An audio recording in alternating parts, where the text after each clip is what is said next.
आज आपल्या या हायवेवर टोल नाक्याचा फार मोठा प्रश्न आहे. गोरगरीब शेतकऱ्यांच्या जमिनी त्या ठिकाणी घेतल्या जात आहेत. मातीमोल भावानं जमिनी घेतल्या जात आहेत. अरे या जमिनी म्हणजे साध्या सुद्धा जमिनी नाहीत. आमच्या पूर्वजांनी पोटाला चिमटा देऊन वेळ प्रसंगी अर्धपोटी झोपून या जमिनी वाचवल्यात. का तर माझ्या पुढच्या पिढीसाठी या जमिनी असल्या पाहिजेत. त्या जमिनी घेऊ नये असं आमचं म्हणणं नाही, विकास व्हावा नाही असं आमचं म्हणणं नाही, पण त्या विकासाच्या खाली या सर्वसामान्य शेतकऱ्यांचे मुद्दे पाडले तर ते स्वाभिमानी शेतकरी संघटनेला मान्य नाही. आणि म्हणून या सगळ्या मुद्द्यांवर लढणार कोण? तर ज्या वेळेस लढणार कोण हा प्रश्न मनामध्ये येतो त्यावेळेस मात्र महाराष्ट्रभर देशभर शेतकरी प्रश्नावर लढणारा नेता कोणी दिसत नाही. दुसरा एकच नेता दिसतोय, त्या नेत्याचं नाव आहे राजू शेट्टी. हु इज राजू शेट्टी? राजू शेट्टी साहेब कोण आहे आणि Y Raju Shetty should become parliament person, member of parliament म्हणजेच खासदार. खासदार म्हणून त्यांना काय निवडून दिलं पाहिजे, परंतु त्या मताची किंमत काय आहे, मतदारांनी स्वाभिमानानं काय जगलं पाहिजे, या गोष्टीवर आपल्याला थोडंसं विचारमंथन करणं गरजेचं आहे. मग ज्या देशामध्ये 70% शेतकरी आहेत असं आपण म्हणतो, ज्या देशाला आपण कृषीप्रधान भारत देश असं म्हणतो, त्या देशामध्ये शेतकऱ्यांची एवढी दयनीय अवस्था का व्हावी? अनेक क्रांतिकारकांना स्वतःच्या रक्ताचा चिखल करावा लागला, अनेकांना स्वतःचे मुडदे गाडून घ्यावे लागले या मातीमध्ये. त्यावेळेस हा भारत देश स्वतंत्र झाला आणि त्या स्वातंत्र्याची फळं चाकणारे आपण मंडळी आहे. ज्या वारणेच्या खोऱ्यामध्ये, ज्या सांगली जिल्ह्यामध्ये आपण राहतो, त्या जिल्ह्यामध्ये क्रांतिसिंह नाना पाटलांसारखा एक नेता आपल्यामधला उभा राहतो. इंग्रजांना सांगतो, अरे परकीय आहात तुम्ही, आमच्यावर अन्याय अत्याचार करणार असाल, आमच्या माय मावल्याची आबरू या ठिकाणी जर सुरक्षित नसेल तर वेळ प्रसंगी त्या इंग्रजांच्या पायामध्ये पत्र्या ठोकणारे, प्रति सरकारचं निर्माण करणारे क्रांतिसिंह नाना पाटील कुठे आहेत? पहिली सभा सन्मान्य राजू शेट्टी साहेबांच्या प्रचाराची येडे मच्छिंद्र या गावामध्ये झाली. क्रांतिसिंह नाना पाटलांच्या मूळ गावामध्ये का गेलो असेल आम्ही? तर या देशामध्ये, या महाराष्ट्रामध्ये कुठेतरी लोक इतिहास विसरत चाललेले आहेत. आणि मग पुन्हा एकदा त्या क्रांतिसिंहांचे विचार या समाजामध्ये जर तेवढ्या तीव्रपणे जायचे असतील तर क्रांतिसिंहांच्या विचारांचा वारसा पुढे घेऊन जाणारे तसे मतदार आणि तसे उमेदवार देखील आपल्याला या समाजामध्ये निर्माण करावे लागतील. आणि मग इंग्रजीमध्ये म्हटलं जातं, leaders are nothing but reflection of the society. जे लोकसभेमध्ये गेलेले खासदार ते आपल्या समाजाचं प्रतिबिंब म्हणून आपण त्या ठिकाणी जाते. मग तो समाज कसा असला पाहिजे? मग तो समाज जर स्वाभिमानी नसेल, तो समाज जर आपली मतं कुठेतरी गहाण ठेवून जगणारा असेल, तर मग हे खोकी घेऊन डोकी विकणारे जे काही उमेदवार आपल्यामध्ये आहेत त्यांना तरी नावं ठेवण्यामध्ये काय रस आहे मित्रांनो? त्या माणगावमध्ये राजश्री छत्रपती शाहू महाराजांनी या दीनदलित बहुजनांना सांगितलं की डॉक्टर बाबासाहेब आंबेडकरांच्या माध्यमातून तुम्हाला आता तुमचा राजा, तुमचा नेता तुम्हाला मिळालाय, त्यामुळे तुमची आता जी काही आताची फॉरवर्ड चालू होती ते आता होणार नाही, तुम्हाला तुमचा नेता तुम्हाला मिळालेला आहे. आणि मग या नेत्याच्या मागे तुम्ही मोठ्या ताकदीने आलं पाहिजे अशी प्रेरणा देणारे राजश्री छत्रपती शाहू महाराज त्यांच्या देखील विचारांचा वारसा पुढे घेण्यासाठी आम्ही त्या माणगावमध्ये सभा घेतली. त्याच्यानंतर वळव्याला सभा झाली. नागनाथांना नायकवडीची भूमी आहे. या महाराष्ट्रातील जो दुष्काळी भाग आहे त्या दुष्काळी भागाला नंदनवन केलं पाहिजे, पाण्याच्या अडचणी सोडवल्या पाहिजे. मग त्याच्यासाठी क्रांतिसिंहांच्या विचारांवर धडपडणारे, लढणारे असे जे काय थोर स्वतंत्र सेनानी होते, थोर मावळे होते, थोर माणसं आपल्यातली होती, त्यांच्या विचारांना देखील त्या ठिकाणी उजाळा दिला पाहिजे. आणि म्हणून आम्ही त्या ठिकाणी गेलो. त्या ठिकाणी देखील माणसांना सांगितलं की बाबांनो, आता स्वाभिमान जागा केला पाहिजे. या सगळ्या प्रदूषित झालेल्या राजकीय वातावरणामध्ये स्वाभिमानानं जगणारं नेतृत्व आपल्याला जपलं पाहिजे. मगाशी संदीप राजोबा बोलताना म्हणाले की कशा पद्धतीने आपल्या नेत्याला प्रस्थापितांनी घेरलंय. मग या वेड्यामधून त्यांना बाहेर काढायचं असेल, सही सलामत आपल्याला दिल्लीला पोहोचवायचं असेल तर प्रत्येक शेतकऱ्यानं, प्रत्येक कष्टकऱ्यानं, प्रत्येक ज्याच्या नावावर 7-12 अशा सगळ्या शेतकरी जमातीनं, शेतकऱ्याची जात म्हणजे कुठली जात नसते, शेती करणं, कष्ट करणं हीच त्याची जात आहे. आणि म्हणून या मायमाऊलीची, या काळ्या आईच्या आपण ज्या इमान इतबारे सेवा करतो, ही काळी आई आपल्या कुटुंबाचं भरण पोषण करते आणि मग आपण या जगाचा पोशिंदा म्हणून या ठिकाणी जगामध्ये वावरत असतो. मग या मातीमध्ये ज्या ठिकाणी क्रांतिकारकांनी स्वतःच्या कुठल्याही कुटुंबाचा विचार केला नाही, त्याग केला, बलिदान केली, तपस्या केली आणि त्यातून निर्माण झालेले हे स्वराज्य आहे. याच महाराष्ट्रामध्ये 12 बलुतेदार 18 पगड जातीतील मावळ्यांना एकत्र करून ज्या शिवछत्रपतींनी या स्वराज्याची स्थापना केली, मग त्यावेळी त्यांना प्रेशर नसेल का? आज ज्यावेळेस या भागामधून मी वावरतोय, जातोय, गावागावामध्ये चर्चा करतोय, असं जाणवतंय कुठं ना कुठं शेतकरी आपला हा काही ना काही कुठल्या तरी एखाद्या व्यवस्थेला घाबरतोय का काय असं वाटतंय. पण जर आपल्या इतिहासातील मावळे असे घाबरले असते एखाद्या व्यवस्थेला, निजामशाही, आदिलशाही, कुतुबशाही या सगळ्या शाह्यांनी वेढलेला आपल्या गोरगरीब जनतेला त्रास देणाऱ्या या व्यवस्थेमध्ये शिवछत्रपती शिवाजी महाराजांना ज्यावेळेस स्वराज्य निर्माण करण्याची प्रेरणा मिळाली, त्यावेळेस ती तुमच्यासारख्या, माझ्यासारख्या गोरगरीब रयतेमधल्या 12 बलुतेदार 18 पगड जातीतील छोट्या छोट्या घरातील शेतकऱ्यांची, कष्टकऱ्यांची लहान लहान मुलं त्यांनी सोबत घेतली, तरुणांना सोबत घेतलं आणि मग या महाराष्ट्रामध्ये स्वराज्य उभं राहिलं. मग हे विचार या मातीमधून कुठेतरी नष्ट होत चाललेत का, असा डोक्यामध्ये ज्यावेळेस विचार येतो त्यावेळेस मग मन सैरभैर होतं. मग स्वाभिमानी शेतकरी संघटनेच्या माध्यमातून आंदोलन कशासाठी करायचे? अरे ज्या राजू शेट्टी साहेबांनी या शेतकऱ्यांना न्याय देण्यासाठी आपल्या आयुष्याची 30 वर्ष खर्च केली, त्यांच्या बरोबर इमाने इतबारे राहणारे हे सगळे त्यांचे सवंगडी असतील. कुठल्या प्रेरणेने जगतायत ही माणसं? 522 किलोमीटर शेतकऱ्याच्या न्याय हक्कासाठी पदयात्रा काढली. कुठला नेता या भारतामध्ये अशी पदयात्रा काढतोय मला दाखवा. या देशामध्ये इंग्रजांच्या विरुद्ध पदयात्रा काढणारा एक नेता आपल्यामध्ये होऊन गेला, त्याचं नाव आहे महात्मा गांधी. अरे या मीठ या देशामध्ये जर उत्पादन होत असेल तर त्या इंग्रजांनी या मिठाचा भाव ठरवणं हे म्हणजे आम्हाला अन्यायकारक वाटतंय. त्यामुळे माल आमचा आणि भाव तुम्ही ठरवणार हे चालणार नाही. त्याच गांधीजींच्या विचारांना पुढे घेऊन राजू शेट्टी साहेबांनी या कारखानदारांच्या दारामध्ये जाऊन पदयात्रा काढली. प्रत्येक कारखानदाराच्या डोळ्यामध्ये डोळे टाकून त्यांना प्रश्न विचारला, अरे तुझ्या हाती तूप आले, तुझ्या हाती साय, या समाजाचं काय रे गड्या, समाजाचं काय? काढलेले कारखाने हे काय समाजसेवेसाठी तुम्ही काढलेले नाही. इंग्रजांनी या देशामध्ये रेल्वे आणली, ती काय समाजसेवेसाठी आणली नाही. या देशातला कच्चा माल त्यांना लंडनला पाठवायचा होता. तिथं तयार झालेला जे काय पक्का माल आहे तो पुन्हा आपल्याला 10 पटीच्या भावानं विकायचा होता. हा व्यापारी दृष्टिकोन त्यांच्या मनामध्ये होता. मग या कारखानदारांच्या या सगळ्या दडपशाहीला आपण कुठेतरी बळी पडतोय का हा प्रश्न मनामध्ये आल्यानंतर असं जाणवतं की गेलं पाहिजे. लोकांच्या मनामधली जळमट साफ करण्यासाठी आपल्याला पुढे गेलं पाहिजे आणि मग या लोकांच्या प्रबोधनाच्या माध्यमातून, भाषणांच्या माध्यमातून, लिखाणाच्या माध्यमातून या सगळ्या गोष्टी लोकांच्या समोर मांडल्या पाहिजे. की ज्या वाटेगावच्या भूमीमध्ये अण्णाभाऊ साठेंनी पोवाडा रचला, या स्वतंत्र महाराष्ट्र ज्यावेळेस झाला त्यावेळेस पहिल्या स्वतंत्र महाराष्ट्राच्या चळवळीमध्ये वाटेगावाचं फार मोठं योगदान आहे. ते गाव देखील तुमच्याच जिल्ह्यामध्ये आहे. अभिमान बाळगला पाहिजे. माझी महिना गावाकडे राहिली, माझ्या जीवाची होती या कायली म्हणून पोवाडे रचणारे अण्णाभाऊ साठे काय सांगितलं?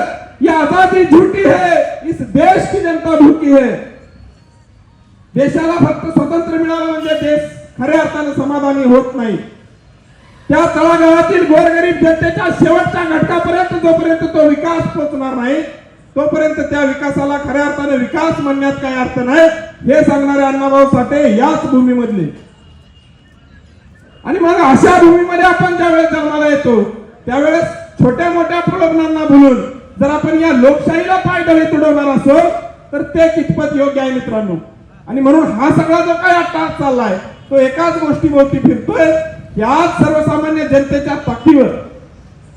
मागच्या वेळेस राजू शेट्टी साहेबांवर टीका केली, आघाडीमध्ये कशासाठी गेला म्हणून लोकांनी त्यांना नावं ठेवली की ज्या कारखानदारांच्या विरोधात आपण आंदोलन करतो त्याच कारखानदारांसोबत आपण मतदानासाठी किंवा निवडणुकीसाठी जाणं योग्य नाही, म्हणून बऱ्याच ठिकाणी त्यांच्यावर टीका देखील केली.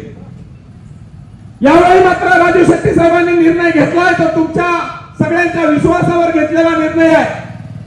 अरे एकटा आपला नेता या सगळ्या 27 जण उमेदवार त्या ठिकाणी बघताय तुम्ही. मग अशा परिस्थितीमध्ये या नेत्याने जर विश्वास तुमच्यावर ठेवला असेल तर त्या विश्वासाला पात्र होण्याची जबाबदारी आता या हातकणंगले मतदारसंघातील प्रत्येक मतदाराची आहे. आणि म्हणून आमचा जो टास चाललेला आहे, गावागावामध्ये जातोय, वाड्या वस्तींवर जातोय, घराघरामध्ये जातोय आणि मग या जनतेला मी सांगतोय की 7 तारखेला जो काही निर्णय तुम्ही घेणार आहे तो निर्णय घेताना थोडस आपल्या लेकराचा चेहरा आपण डोळ्यासमोर आणला पाहिजे. मगाशी सांगितलं 20 वर्षापूर्वी या भागाची आर्थिक परिस्थिती काय होती. धर्मस्य मूल अर्थ, प्रत्येक गोष्टीचा विषय ज्यावेळेस सुरू होतो त्या विषयाच्या मूळ विषयाशी असतं अर्थ. आणि ज्यावेळेस या पश्चिम महाराष्ट्रातील या ऊस पट्ट्यातील ऊसाच्या प्रत्येक कांडीला अर्थ साक्षर करणारा असा नेता आपल्याकडे असताना आपण कशाला दुसऱ्या नेत्यांची वाट बघायची आहे मित्रांनो. खऱ्या अर्थाने जे सांगली जिल्ह्यामध्ये आंदोलन स्वाभिमानी शेतकरी संघटनेच्या माध्यमातून झालं, 89 लाख मेट्रिक टन गाळप या जिल्ह्यातील सर्व कारखानदारांनी मिळून केलेला आहे. स्वाभिमानी शेतकरी संघटना उभी राहिली, आंदोलन केलं, 155 कोटी रुपये या जनतेच्या खिशामध्ये या स्वाभिमानी शेतकरी संघटनेच्या मावळ्याने आणून दिले. मग असं देशामध्ये अशी कुठली योजना आहे की ज्या योजनेच्या माध्यमातून तुम्हाला डायरेक्ट तुमचा पैसा वाढवून मिळतोय. आणि मग मला सांगा, लढाईला काय किंमत असते का नसते. काय सांगितलं संतांनी, लोखंडाचा तुकडा जरी असेल तो तुकडा जोपर्यंत या परिसराच्या सानिध्यामध्ये येत नाही तोपर्यंत त्या लोखंडाचं सोनं होत नाही भावांनो. मग असे नेते जर आपल्याला चांगले लाभले असते, त्या नेत्यांच्या सानिध्यात आमच्यासारखी शेतकऱ्यांची पोरं आली. आज या भागातील प्रस्थापित पुढारी राजू शेट्टी साहेबांवर आरोप करतायत. काय म्हणतायत पुढारी, अरे या राजू शेट्टी साहेबांनी गोरगरीब शेतकऱ्यांच्या पोरांच्या हातामध्ये दगड दिला. मागच्या वेळेस भाषण करताना नेते म्हणले, काय म्हणले, मला तो दगड काढायचा आहे, त्या दगडाच्या ऐवजी मला त्या पोरांच्या हातामध्ये काय द्यायचंय, काय द्यायचंय. मिळालं का पेन, मिळालं का, दोघं बी गायब झाले. बोले तैसा चाले त्याची वंदावी पावले असं म्हटलंय आपल्या संतांनी. ज्या गोष्टीची वल्गना आपण करायची त्या गोष्टी जर आपल्याला करता येत नसतील तर मग मोकळ्या बाता हाणण्यामध्ये काय फायदा आहे मला सांगा. पण दुर्दैव आपलं एवढं आहे, आपली जनता आहे भावनिक. थोडंफार काय आपल्याला प्रलोभन सांगितली, मोठ्या मोठ्या गप्पा केल्या की आपण लगेच बोलतोय. पण खऱ्या अर्थानं आपल्या जीवनावर चांगला परिणाम करणारे, खऱ्या अर्थानं आपल्या टोपल्याची लढाई लढणारे, खऱ्या अर्थानं आपल्या लेकरा बाळांच्या तोंडामध्ये 2 सन्मानाचे घास जावे म्हणून रात्रीचा दिवस करून आपल्या आयुष्याची 30 वर्ष खर्च करणारे असे नेते जर आपल्या मतदारसंघामध्ये असतील तर मला वाटतंय जनतेनं 100% मतदान केलं पाहिजे. पण दुर्दैव आपलं एवढंच आहे की आपण या अशा नेत्यांना पुन्हा एकदा वेगवेगळ्या चष्म्यांमधून बघायला लागलो. कोणतरी पुढारी येतो आणि काहीतरी कानामध्ये आपल्या सांगतो. या निवडणुकीचा काळ पण संदीपदादा फार भयंकर आहे. या काळामध्ये चतुर्पक्षी फार ऍक्टिव्ह होत आहेत गावागावामध्ये. या व्यवस्थेला प्रश्न विचारलेले आवडत नाहीत, हा एक फार मोठा प्रश्न आहे. या देशामध्ये इंदिरा गांधीजींचं साम्राज्य होतं. या देशाच्या पंतप्रधान म्हणून त्यांनी आणीबाणी लागू केली. India is Indira, Indira is India म्हणायच्या. मी म्हणजेच भारत आहे, भारत म्हणजेच मी आहे, एवढा अहमपणा ज्यावेळेस त्या नेतृत्वामध्ये निर्माण झाला त्यावेळेस जयप्रकाश नारायण सारखा एक सर्वसामान्य शेतकरी कुटुंबातला माणूस बिहारच्या मातीमध्ये उभा राहतो आणि एक कविता लिहितो, तो राह समय के रथ का घर घर नाद सुनो, सिंहासन खाली करो की जनता आती है. त्या एका कवितेने देशभर थैमान वाचवलं. सिंहासन खाली करो की जनता आती है. आणि त्या ठिकाणी जनता पक्षाचं सरकार भावांनो स्थापन झालं. एवढी ताकद एका सर्वसामान्य माणसाच्या हातामध्ये आहे. पण ती ताकद ओळखत नाही आणि मग मेंढरासारखं फक्त एकाने मान खाली केली की सगळ्यांनी त्याच्या मागे जायचं. ही जी काय पद्धत आपल्या समाजामध्ये आहे ती पद्धत आपल्याला थांबवली पाहिजे. या भागातील लोक पत्र्याच्या घरामध्ये राहत होती काही वर्षापूर्वी, ती आता टोलेजंग बंगल्यामध्ये राहायला लागली. ज्या शेतकऱ्याची पोरं सायकल नीट मिळत नव्हती ती आता बुलेट फिरवायला लागली, फटाकडे उडवायला लागली. कशाचा परिणाम आहे भावांनो? हा परिणाम आहे लढण्याचा. आणि म्हणून लढलं पाहिजे, कारण लढल्यानंतर जे काय आपल्याला मिळणार आहे त्याला न्याय असं म्हणतो. या देशामध्ये कुठलीच गोष्ट आपल्याला बिना लढता मिळली नाही. छोट्या छोट्या गोष्टी आठवा, आसपास आपल्या बरीचशी उदाहरणं आहेत. याच भागामध्ये भले मोठे क्रांतिकारक झालेत, भले मोठे स्वातंत्र्य सेनानी झालेत, ज्या देशासाठी त्यांनी बलिदान दिलं त्यांचेच वारसदार आता चुकीच्या पद्धतीने वाटचाल करत असतील तर त्यांचा देखील आत्मा त्या ठिकाणी तळमळत असेल. आणि म्हणून चळवळ टिकली पाहिजे, कारण चळवळ जर जागी असेल तर या प्रस्थापितांना त्या ठिकाणी काळजामध्ये धस होते कारण चुकीचा निर्णय घेत असताना. हा माणूस माझ्या बापाच्या घामाला न्याय देण्याची भाषा करतोय, हा माणूस काहीतरी वेगळं बोलतोय आणि मग त्या माणसाविषयी कुतूहल जागा झालं. नंतर अभ्यास केल्यानंतर लक्षात आला की या माणसानं सर्वसामान्य शेतकऱ्यांच्या बांधाला न्याय देण्याचं काम केले, त्याच्या पिकाला न्याय देण्याचं काम केलंय, त्याच्या घामाला न्याय देण्याचं काम केलंय. आणि मग मित्रांनो या चळवळीविषयी थोडंसं आकर्षण निर्माण झालं.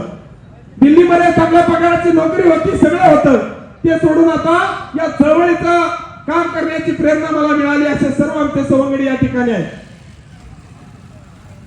पण एकट्यानं चांगली नोकरी केली तर एखादा कुटुंब सुधारू शकतं, परंतु या भागातील जे काही शेतकऱ्यांचे प्रश्न आहेत ते प्रश्न जर सोडवायचे असतील तर आपल्याला मोठ्या प्रमाणामध्ये काम केलं पाहिजे. मग पश्चिम महाराष्ट्रात अशी काय गोष्ट आहे, अशी कोणती संघटना आहे, असा कोणता राजकीय पक्ष आहे की तो खऱ्या अर्थानं गोरगरीब शेतकऱ्यांना न्याय देण्याचं काम करतोय? त्यावेळेस मला फक्त एकच नाव दिसतं, म्हणजे ते म्हणजे सन्माननीय राजू शेट्टी साहेब. लहानपणी वाचायचो शेतामध्ये माझी खोपतीला बोराटीची झापाची तर रावतो कष्ट तो माझा शेतकरी बाप. कविता वाचलेला झाली 25 वर्ष. आज 25 वर्षानंतर माझ्या आयुष्यामध्ये सर्वसामान्य शेतकरी कुटुंबामध्ये जो काही मूलगामी बदल झाला असेल, थोडंफार जे काही शेतकऱ्याच्या कुटुंबामध्ये आनंदाचे दिवस आले असतील तर त्या आनंदाच्या दिवसामध्ये अभिमान वाटतो सांगायला की स्वाभिमानी शेतकरी संघटनेचं सगळं योगदान आहे आणि त्या योगदानाचं श्रेय या नेत्याला राजू शेट्टी साहेबांना जाते. तर साहेब नेहमी धोरणावर बोलतात. कुठलीही निवडणूक असू द्या, साधी ग्रामपंचायतीची निवडणूक असू द्या, निवडणूक ही धोरणावर झाली पाहिजे. तुम्ही त्या ठिकाणी जाऊन करणार काय, तुमच्यामध्ये विजन काय आहे, तुम्हाला तुमच्या भागाचा विकास करण्यासाठी तुमची स्ट्रॅटेजी काय आहे, या गोष्टीवर जर तुमचा नेता बोलणार असेल तर बेशक त्या नेत्याला तुम्ही निवडून द्या. परंतु मी अमुक घराण्याचा वारसदार आहे, माझा आता आमदार होता, माझा बाप खासदार होता म्हणून जर तुमच्या पुढे जर असे उमेदवार येणार असतील तर त्यांना पहिला प्रश्न विचारा. सांगे वडिलांची कीर्ती, बाप दाद्यांचं कौतुक सांगू नको. तू काय करणार आहेस ते सांग, तुझ्यामध्ये काय विजन आहे ते सांग. अमेरिकेमध्ये इलेक्शन लागल्यावर तिथं प्रेसिडेन्शियल डिबेट नावाची संकल्पना आहे. ज्याला कोणाला राष्ट्रपती व्हायचा आहे तो व्यासपीठावर बसतो, त्याचा विरोधक जो कोणी असेल तो देखील व्यासपीठावर बसतो आणि दोघांना तिथली माणसं प्रश्न विचारतात, तुमचा अमेरिकेविषयीचं विजन काय, काय करणार आहे तुम्ही राष्ट्राध्यक्ष होऊन. तसा प्रश्न भावांना तुम्ही प्रत्येक उमेदवाराला विचारला पाहिजे.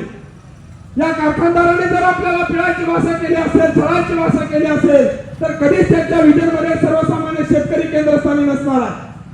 स्वाभिमानी शेतकरी संघटनेच्या केंद्रस्थानी तो शेतकरी आहे आणि म्हणून त्या शेतकऱ्यांना न्याय देण्यासाठी ही संघटना ज्यावेळेस लढते, आमच्यासारखे मावळे ज्यावेळेस रक्ताचं पाणी करून या संघटनेमध्ये काम करण्याची भूमिका घेत आहे, ही त्यागातून आलेली भूमिका आहे. सिर्फ हंगामा खड़ा करना मेरा मकसद नहीं, मेरी कोशिश है कि यह सूरत बदलनी चाहिए. मेरे सीने में नहीं तो तेरे सीने में सही, हो कहीं भी आग लेकिन आग जलनी चाहिए.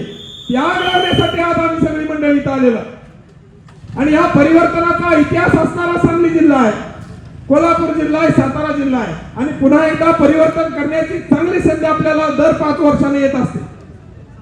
मग या लोकसभेमध्ये येणारा उमेदवार कसा असावा, अरे माझा उमेदवार कसा असला पाहिजे, माझा नेता कसा असला पाहिजे. आज आमच्यासारख्या तरुणांनी जर मीडियामध्ये बघितलं, तुम्ही बघत असाल टीव्हीला काय चाललंय, मग ते शेतकऱ्यांनी आता ठरवलं पाहिजे खऱ्या अर्थानं जर या चळवळीचं यश कुठलं असेल तर सन्माननीय राजू शेट्टी साहेब सभागृहामध्ये उभे राहिल्यानंतर सर्व सत्ताधाऱ्यांच्या मनामध्ये, त्यांच्या काळजामध्ये देखील धस्स होते की आता मात्र आपल्याला एखादा विरोधात निर्णय घेता येणार नाही. कारण एकटा वाघ त्या ठिकाणी बेदरकारपणे लढत असतो या सर्वसामान्य शेतकऱ्यांसाठी. आणि म्हणून या सगळ्या व्यवस्थेला खऱ्या अर्थानं आपल्याला पुढे घेऊन जायचं असेल, चळवळ टिकवायची असेल, पुढच्या पिढीला शेतीमध्ये ठेवायचं असेल, कारण येणारा काळ फार भयंकर असणार आहे. आमच्या पुढची येणारी पिढी असं सुद्धा विचार आला तर त्यात गैर काय मला वाटत नाही की आमचा पूर्वज वाजोटे का जन्माला आले नाही, असा सुद्धा विचार पुढच्या पिढ्यामध्ये येऊ शकतो. भावांनो, एवढा कठीण काळ आहे, त्या काळामध्ये येणार आहे शेतकऱ्यांसाठी. मगाशीच पाटील सरांनी सांगितलं, कितीही मोठा बागायतदार असेल तर आज लग्नाची अडचण आहे आपल्या पोरांसाठी. किती मोठा बागायतदार असला तरी पोरी म्हणतात मला नोकरदार पाहिजे. एक काळ असा होता उत्तम शेती मध्यम व्यापार कनिष्ठ नोकरी म्हणायचो आपण. आणि त्याच काळामध्ये आता शेतीचं काय झालंय बघा. आज पाण्याची आपल्याकडे अडचण नाही, पाणी मुबलक आहे, शेती चांगली आहे. परंतु तरी जर आपल्या समाजापुढे अशा जर प्रश्न येणार असतील तर या तरुणांनी कुठेतरी आत्मचिंतन केलं पाहिजे. आणि मग या सगळ्याचा परिपाक कुठे येऊन थांबतो तर पुन्हा एकदा निवडणुकांमध्ये येऊन थांबतो. आणि म्हणून आपला उमेदवार निवडत असताना सत्सविवेक बुद्धीचा वापर करूया. 7 तारखेला ज्यावेळेस मतदान केंद्रावर जाचाल त्यावेळेस 10 नंबरला शिट्टी चिन्ह आहे. या शिट्टीला इंग्लिश मध्ये व्हिसल ब्लोअर असं म्हटलं जातं. व्हिसल ब्लोअर म्हणजे तो माणूस जो अन्यायाविरुद्ध बोलतो. व्हिसल ब्लोअर म्हणजे तो माणूस जो समाजातील कुरीतींच्या विरोधात आवाज उठवतो. व्हिसल ब्लोअर म्हणजे असा माणूस जे प्रस्थापितांच्या सगळ्या गर्दीमध्ये एकटा सत्याच्या बाजूने लढतो. तो म्हणजे व्हिसल ब्लोअर असतो. आणि ते व्हिसल ब्लोअर असण्याचं काम करणारे सन्माननीय राजू शेट्टी साहेब हा आपला नेता आहे. आणि या नेत्याला निवडून देण्याचं काम तुम्ही सगळे मंडळी कराल एवढाच विश्वास मनामध्ये ठेवू माझ्या भाषणाला विराम देतो. जय हिंद, जय महाराष्ट्र, जय स्वाभिमान.